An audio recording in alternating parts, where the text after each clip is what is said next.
Hello and welcome to my channel. I have a pair of arcade cabinets from Mantic Terrain Crate. Having these just takes me back to my youth, so I'm really keen to paint them up. They already have some nice detail, put the name of the machines on the top, so I'm going to see what I can add to it to make it feel like an authentic machine. And the first job is to prime these guys up. The colour scheme for both of these are going to be slightly different, but both machines will contain black and white panels. Once those panels have been painted, I dry brushed some white over the black areas, and this allowed me to see the edges. There's an inset panel on the back. I painted this in gunmetal like it's some sort of quick release protector. The lettering for both arcade machines are raised, so I brushed on some bright colours so those could be easily seen.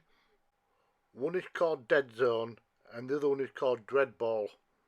This one is a two-player game which comes with a pair of pistols, so I painted one in red and the other one in blue. There are also quite a few metal panels on this, and those are mostly painted in silver.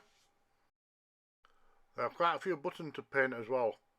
Some were painted in orange to look like they were lit up from behind, and the remainders were painted in red, as those are the regular punch, kick and shoot buttons. The sides of these arcade cabinets are usually well decorated, so I wanted to try and find a way to do the same in miniature scale. So I decided to cut some simple patterns into this low tack masking tape. Then I applied it to the side of one of the machines so that I can paint it. Then the idea is I can peel it off, apply it to the other side and repeat the same process. I wanted a colour that would stand out well against black, so I picked orange, and then I had to wait for it to dry before I peeled it off. And this turned out to be a little bit messy, so I had to do some clean up work. But at least it's still neater than doing it freehand. And for the other machine I wanted to try something quicker and easier, so I just used a Sharpie and a ruler to try and create some interesting lines, and this worked surprisingly effectively. Now I could have left this arcade machine blank, but I really wanted some images on the screens. I had to use some simple shape because of the small size, because the only other alternative is to print out some stickers and stick them on the screen. As with the other one, I'm using bright colours and simple shapes, and I'm trying to make them both look as different as possible, and I even managed to paint on 3 bars in the corner to represent the players' lives. I just need to seal all this in before I move on to the final step, and I always recommend a matte sealer rather than gloss.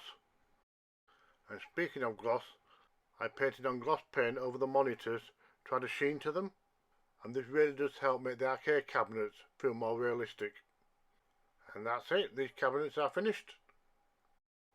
Even if you had several identical arcade machines, there are so many different ways to paint them that could all look very different.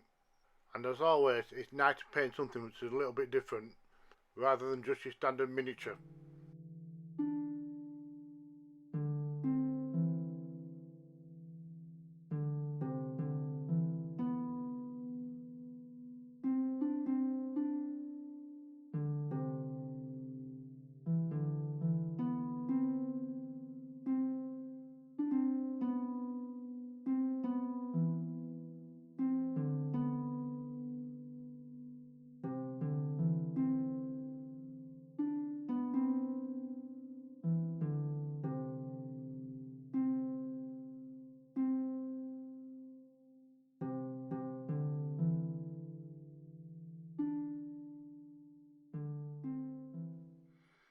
Thank you for watching.